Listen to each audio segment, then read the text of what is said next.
Good news, Internet. We're about ready to leave New York and head to St. John's International in Newfoundland, Canada.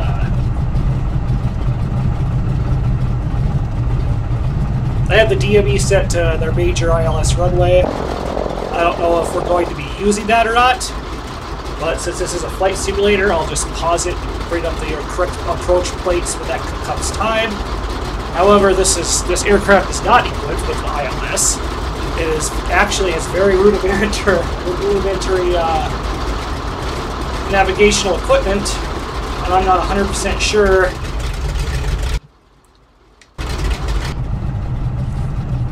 exactly.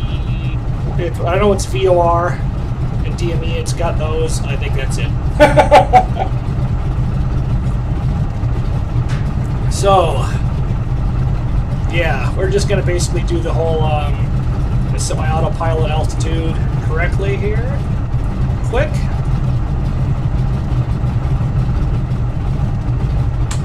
One increment of flaps, which is like 30%. And we're just going to take off and head that way. And, you know, it's going to be VFR landings and shit all the way. So let's center my view. Okay, off we go. It's going to probably be choppy since we are in New York.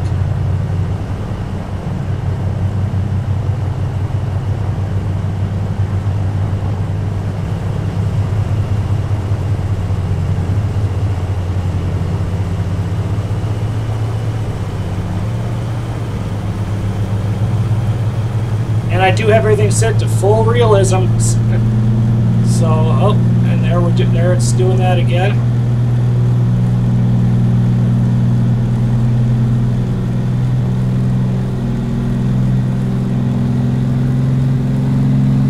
We are in the air. Woo!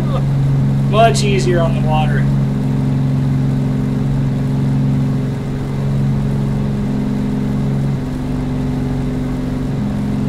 Gear up.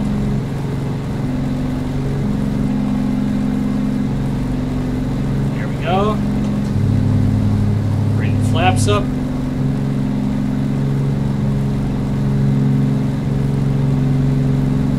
Alt, nav, autopilot. Drop the vertical speed down a little bit. We are on autopilot already.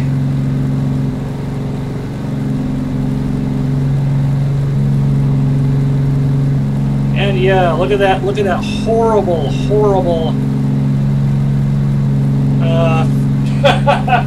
frame rate over the city. I am running a 760 Ti, 4GB, you know, high-end video card, 16 gigs of RAM, all that.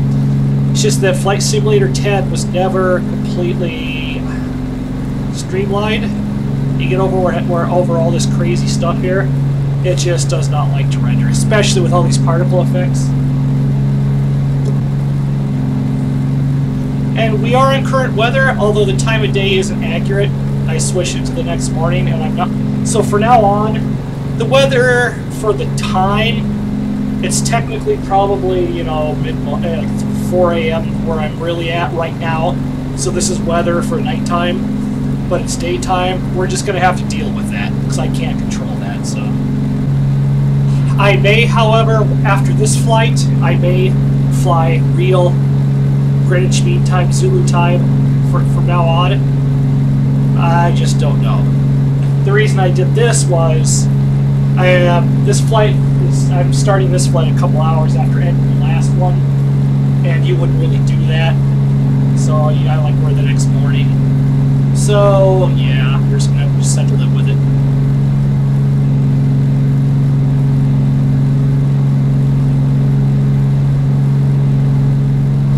And oh, those are still down. Let's put those up. Oh, that's the wrong switch.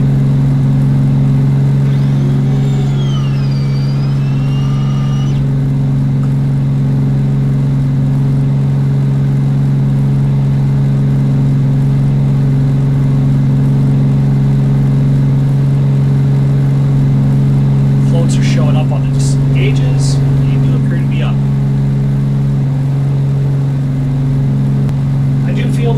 say that I refueled the aircraft, did all that fun stuff. However, this is from the saved flight, so any damage done to the plane inadvertently is going to be done to the plane. I loaded in where I was, because I did exit Flight Simulator, and it loaded me with my floats up and away on the dock. So I had to reload it, you know, on the water. Kind of cheated a little bit that way. I didn't have a choice. Hopefully no damage occurred. But this is from a saved flight. I'm not creating a new flight from scratch every time. So the flight log hopefully does stay up to date. It might not. I don't know, but we'll see. But I am going that route where I'm actually loading the flight, saving the flight before I log out when I'm parked. And I'm loading up that flight, manually refueling the plane, doing all that stuff, doing everything the way I should be. And it is at full realism. And hopefully the most of the airports are less populated and I can get some better frame rate when I'm landing and taking off from now on. Although this is an international airport we are flying to, so cross the fingers. Oh, and I just realized that out of habit, I pushed the G key to raise the gear after taking off. And since I'm a float plane, I actually lowered the gear. So I'm going to try flying with my gear down this whole goddamn time. Okay, that's fixed now. Okay, Fraps is really weird running Flight Simulator this complicated. But so I have to constantly restart it. But we are at our cruising altitude. So I'm going to speed the simulation rate up. But first, before I have to do that, I have to do this.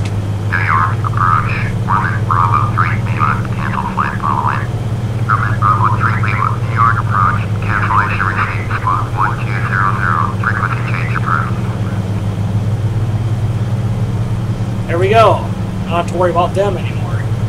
Okay. Now I have to set the, make sure the mixture's right for our altitude, so we lean it out, rich it out, and lean it out, and find the median. So let's richen it out until we find the where it acts up.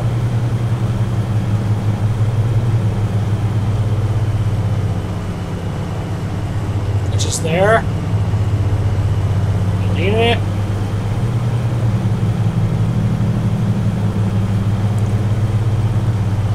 Just there. So right about there is the proper mixture.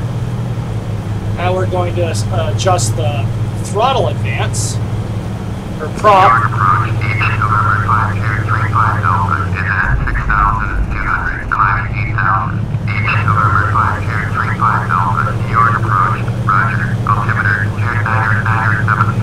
Wrong button.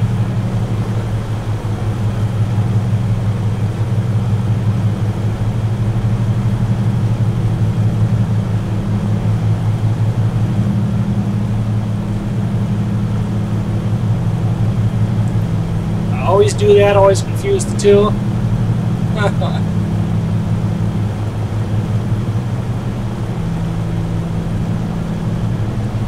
There we go, we're accelerating.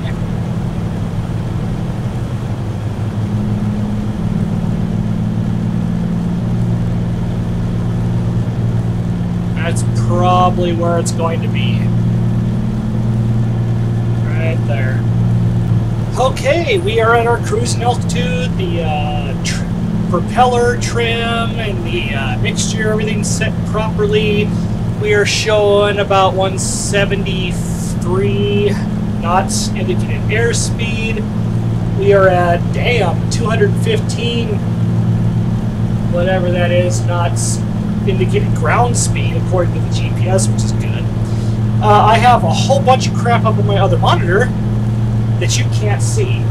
And about now, I will be putting up screen capture on my screen. There it is. That's what I've been looking at amongst my two monitors. If you look in the background, the St. John's International is behind all the controls and the Fraps windows back there, so I can access everything easily. I switched to the nav plates, which is called SimPlates X Ultra, is what I'm using for the SimPlates. But yeah, that's what I'm looking at. So like you see me talking about all these things that you're not seeing on the screen, that's why I have it on the other monitor, and perhaps it's only recording the main monitor. So. But since we are at cruising altitude, everything's set to where it needs to be with the autopilot on, we go to options, simulation rate, fastest, which limits it to 16 speeds since autopilot is on. And we basically just sit here all happy until the DME beeper starts beeping, saying that I'm close to my airport, or I notice it, and I can lower some air altitude, in time. Usually that's about the same instance. I want to drop my altitudes to an approach altitude about the time the DME notifications, the localizer starts beeping. So until then, we will see you. Okay, I've switched the simulation rate back to normal speed just long enough to show you that we have left mainland. We are feet wet. This is all ocean from here on out.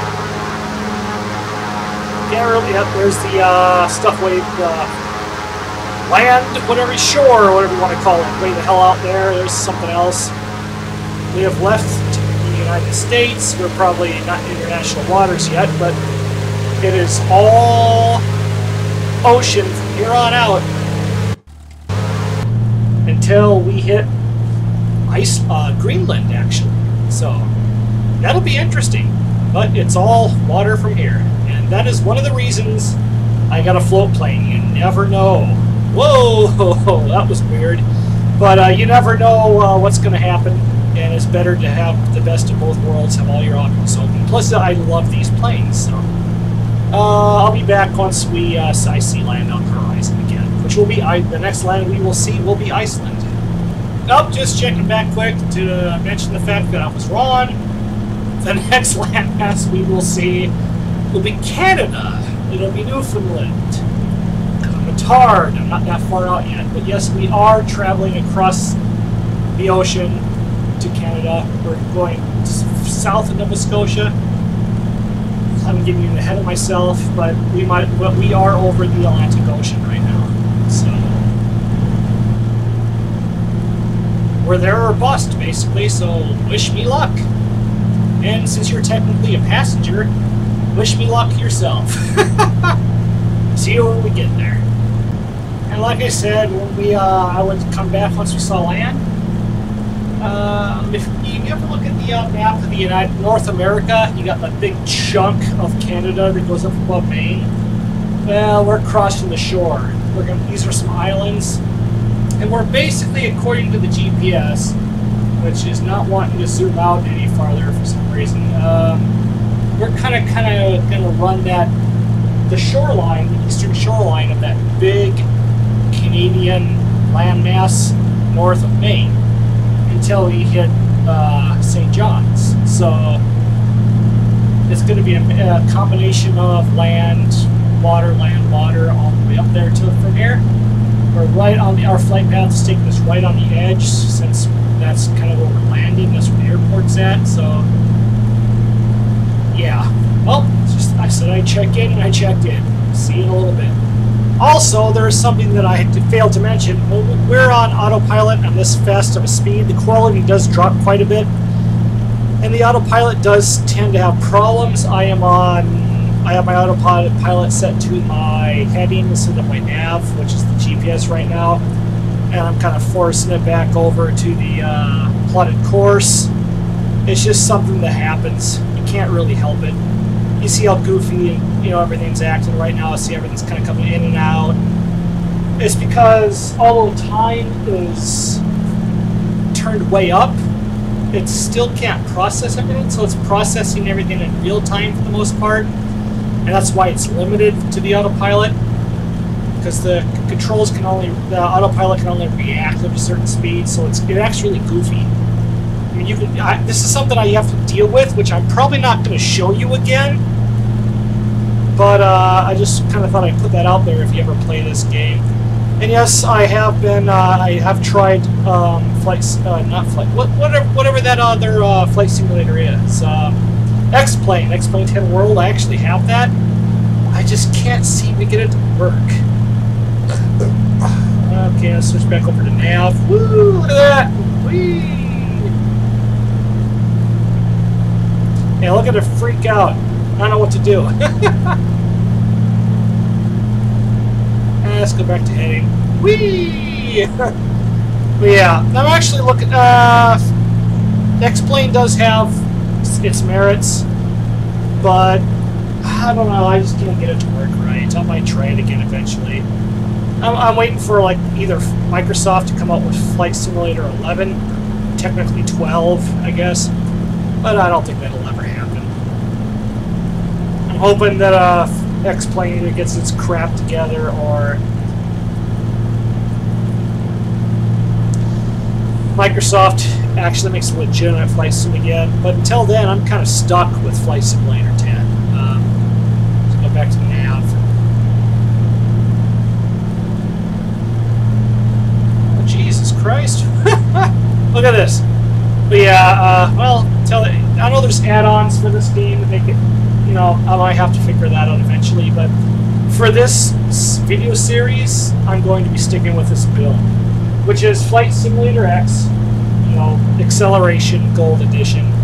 I do have a lot of add-on planes, even an F-14 Tomcat, which I planned on maybe doing this with, but, you know, so this is a vanilla aircraft, but that's the program game I'm running. Is Flight Simulator X 10 Gold Edition with the Acceleration pack. So far, it's kind of the best flight sim I can find.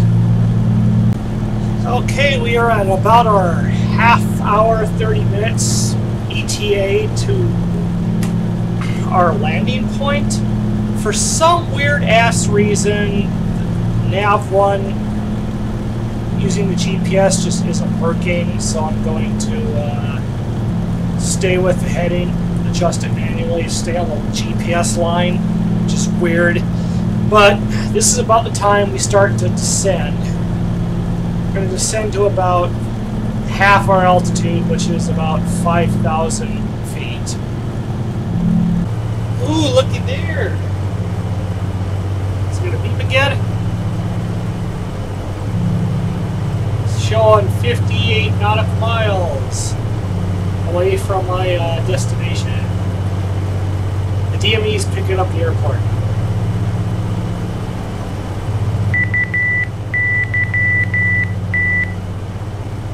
There it is. Okay, okay, we are in the holding pattern for the airport. Hopefully they allow us to land here eventually. Well, I got 20 gallons of fuel left. I'm assuming when we circle around to the runway they want us to land at, which is runway 29, they will give us landing clearance. Until then, we're just in the holding pattern, and we will see.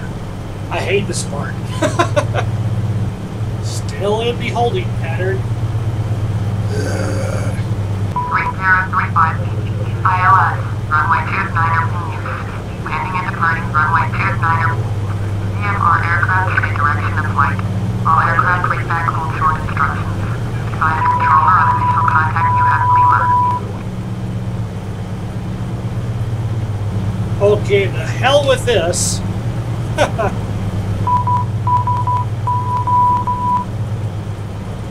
I'm just going to land.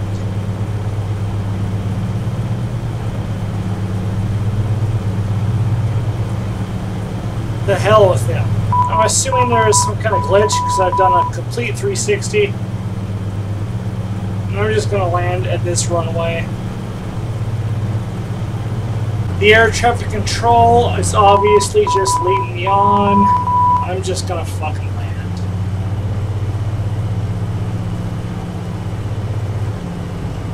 The hell with them.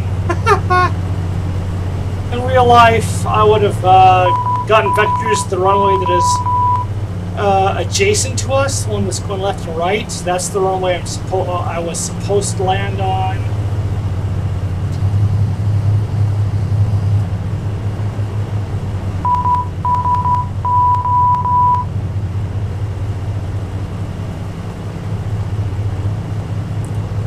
But I am just going to land at this runway for the fuck of it. because flight simulator rules, I don't care, I'm just gonna fucking do it.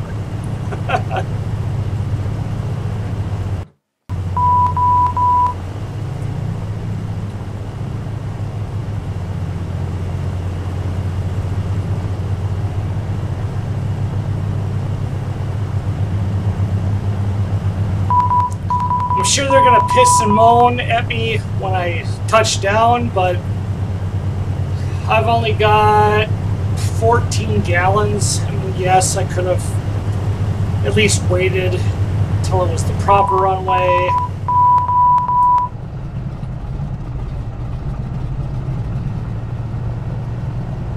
But I want to get on the ground here, so.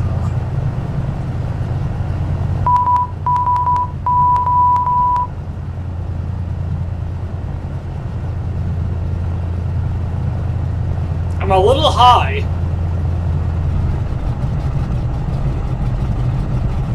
Actually, I'm way high. Cutting throttle and I'm gonna drop. I'm drinking whiskey, so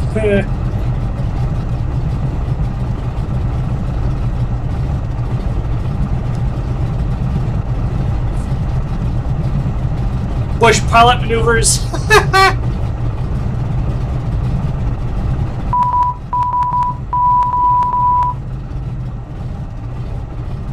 I'm just getting this done.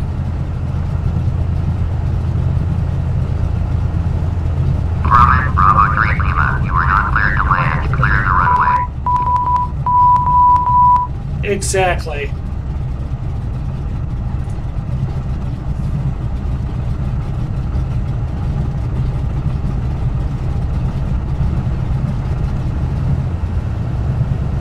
Grumman, Bravo 3 Lima, you are not cleared to land. Clear the runway. No shit, I'm not clear to land because I did not file an IFR flight plan, therefore you did not want to go through the proper channels and fucking let me land, although there's no one else here.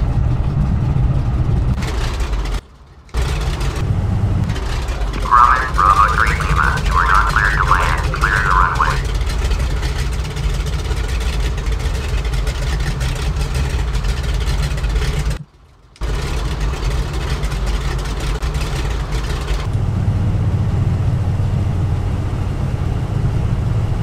Grumman, Bravo 3 Lima, ATC services terminated.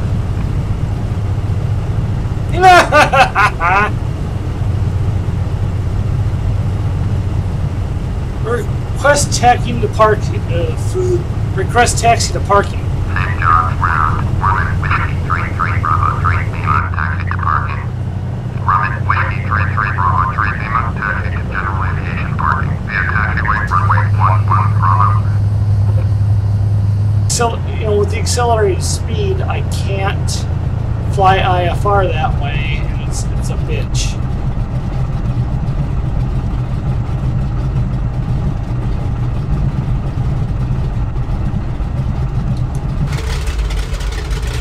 Here we are.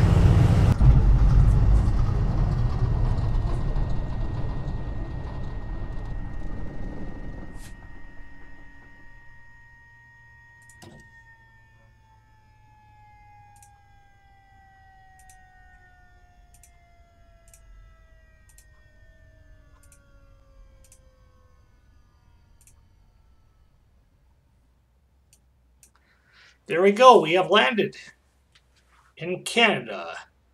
Woohoo! Well, I had to cheat a little bit. I got sick and tired of letting the air traffic control figure out where the fuck I was and all that fun jazz. Yes, if I was flying IFR, it would have just let me land. It's something I haven't figured out yet, but I'll work it out along the way. So until then, I will see you guys on the flip side.